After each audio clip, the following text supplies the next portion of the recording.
ये गलत हो गया ना तो आईसीआई की कोई रिस्पॉन्सिबिलिटी नहीं है उधर एग्जाम में। मैं पहले 10 करूंगा या पहले 20 करूंगा या पहले 50 करूंगा फिर ओएमआर पे फिल करूंगा, तो ये प्लीज घर पे उतार देना। क्योंकि हेलो, क्या हाल चाल, तो कैसे हो आप लोग? होप आप सबकी प्रिपरेशन बहुत अच्छी चल रही होगी।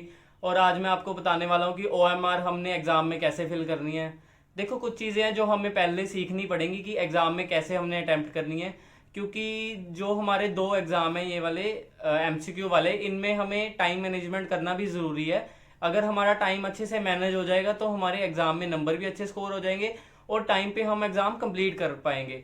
मैं आपको कुछ टिप्स एंड ट्रिक्स बताऊंगा ओएमआर फिल करने की। बेसिक चीज़ें तो आप सबको भी पता है, बट कुछ ऐसी चीज़ें जो हर किसी को नहीं पता और हमें हेल्प करती हैं एग्जाम में, जो हमारा स्कोर अच्छा करने में हेल्प करती हैं हमें।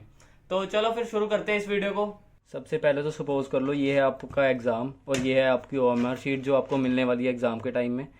सेम ऐसे ही आपको कुछ पेंसिल चाहिए होंगी, एक पेन चाहिए होगा और एक इरेजर वगैरह। पेंसिल का ध्यान रखना, एचबी पेंसिल चाहिए। ये देखो यहाँ पे लिखा हुआ है एचबी पेंसिल, यहाँ पे लिखा हुआ है एचबी पेंसिल। जिस पेंसिल पे भी एचबी पेंसिल लिखा हो वो पेंसिल आपने लेके जानी है। जैसे कि बस ये एचबी पेंसिल्स लेके जानी है और 2-3 पेंसिल रख लेना, बाई चांस शॉप करके रख लेना, बाई चांस कोई दिक्कत आती है तो दूसरी यूज़ कर सकते हो। और सबसे पहली चीज़ का ध्यान रखना, यहाँ पे आपका रोल नंबर है। रोल नंबर तो आपने पहले 2 एग्जाम में फिल किया होगा, नॉर्मली आप जैसे फिल करते हो वैसे फिल कर देना। और हाँ, रोल नंबर ब्लैक पेन से फिल कर सकते हो, पेंसिल से फिल करने की ज़रूरत नहीं है। जैसे कि ये देखो, रोल नंबर आपने फिल किया, फिल प्रॉपर करना है। ये देखो, फिल ऐसे करना है जहाँ पे ऐसे प्रॉपर सर्कल, ये चीज़ें नहीं करनी। क्रॉस लगा दिया, टिक लगा दिया, थोड़ा सा मार्क लगा दिया, ऐसे लगा दिया। प्रॉपर फिल करना है हर एक सर्कल को प्रॉपर, जैसे यहाँ पे फिल किया हुआ। और उसके बाद एक चीज़ का ध्यान रखना, जो ये बुकलेट नंबर है ना, क्वेश्चन बुकलेट नंबर, इसको बहुत ध्यान से फिल करना। क्योंकि अगर ये गलत हो गया ना तो आईसीआई की कोई रिस्पॉन्सिबिलिटी नहीं है उधर एग्जाम में। ये आपको बिल्कुल अच्छे से ध्यान रखना है। बुकलेट नंबर और ये बुक कोड, ये 2 चीज़ें बहुत अच्छे से फिल करना ध्यान से। और दूसरी बात, अगर मान लो आप पेंसिल से ये चीज़ फिल कर रहे हो, ये सेक्शन आपने सारा पेंसिल से फिल करना है अपनी, नॉर्मली जैसे आपने फिल किया एचबी पेंसिल से। ध्यान रखना बाहर ना जाए सर्कल के।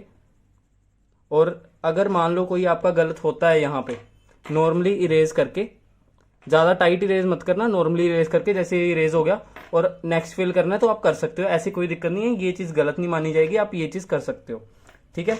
और आईसीआई ने ये बहुत कहा है कि मान लो आप एग्जाम दे रहे हो अपना, और जैसे वहां पे आपको पता है गर्मी होती है तो ऐसे आप हाथ रख लेते हो एग्जाम में, तो ये शीट ना फोल्ड हो जाती है या आपके मतलब पसीना आया होता है यहाँ पे लग जाता है ओएमआर में। तो ये चीज़ नहीं होनी चाहिए, क्योंकि ये मशीन में चेक होनी है ये शीट। अगर वहाँ पे पसीना वगैरह लगा होगा शीट पे, उसकी वजह से खराब होती है शीट, तो आपकी शीट चेक नहीं होगी। इसके लिए ध्यान रखना, अपना हाथ ना ऐसे ओएमआर शीट पे कम ही रखना, क्योंकि सारा फिर वो मार्क आ जाता है पसीने का, तो इस चीज़ का भी ध्यान रखना। और सबसे बड़ी बात, मान लो आपके हाथ में कुछ भी डाला हुआ है ऐसी चीज़ें, तो ये प्लीज़ घर पे उतार जाना, क्योंकि ये आपके कंफर्ट के लिए है। आईसीआई कुछ नहीं कहता, आप डाल के भी जा सकते हो आपके कंफर्ट के लिए। ऐसी चीज़ें अगर आपने कुछ रिलीजियस डाली हुई है तो आप डाल सकते हो, ऐसी कोई दिक्कत भी नहीं है। बट जो चीज़ आपको अनकंफर्ट कर रही है तो वो चीज़ आप उतार जाना, अच्छी रहेगी। और ओएमआर फिल कैसे करनी है, टिप्स ये सुन लो ध्यान से। मान लो आप अपना मैथ का एग्जाम दे रहे हो, ये एक सैंपल मैं पेपर लेके आया हूँ। मान लो आप पेपर दे रहे हो, आपका फर्स्ट पेज हो गया, ठीक है।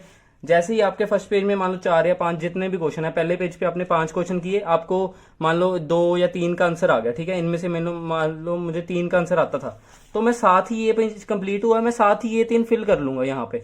मैं वेट नहीं करूंगा कि मैं पहले 10 करूंगा या पहले 20 करूंगा या पहले 50 करूंगा फिर ओएमआर पे फिल करूंगा। नहीं, ये गलती बिल्कुल मत करना, इससे टाइम वेस्ट होगा आपका।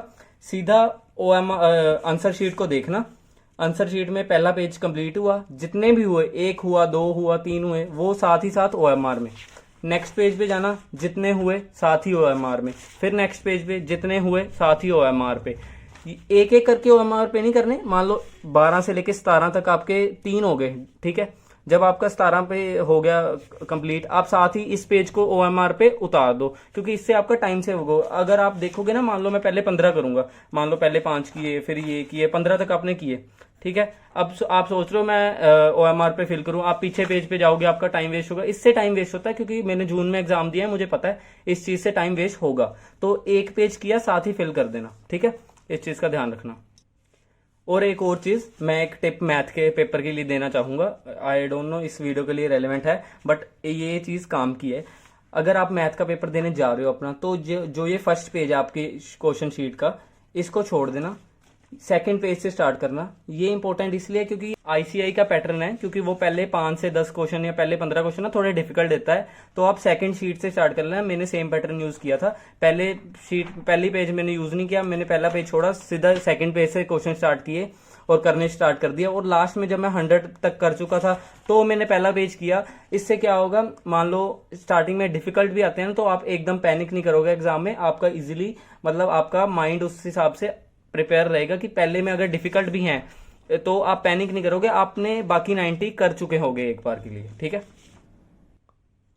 और रफ वर्क बिल्कुल नहीं करना इस पे। मान लो आप गलती से भी इस पे ये चीजें नहीं करनी, मान लो इधर आपने कुछ सोल्व कर लिया या इधर कुछ लिख दिया या इधर कुछ लिख दिया, ये चीजें बिल्कुल नहीं करनी एग्जाम में। इस पे कुछ नहीं लिखना, इस पे कोई मार्क नहीं आना चाहिए, कोई आपका स्ट्रेन का दाग मतलब ऐसे मान लो मतलब पसीने का दाग नहीं आना चाहिए, कोई ये शीट मुड़नी नहीं चाहिए, इसको प्लीज संभाल के रखना है एग्जाम में।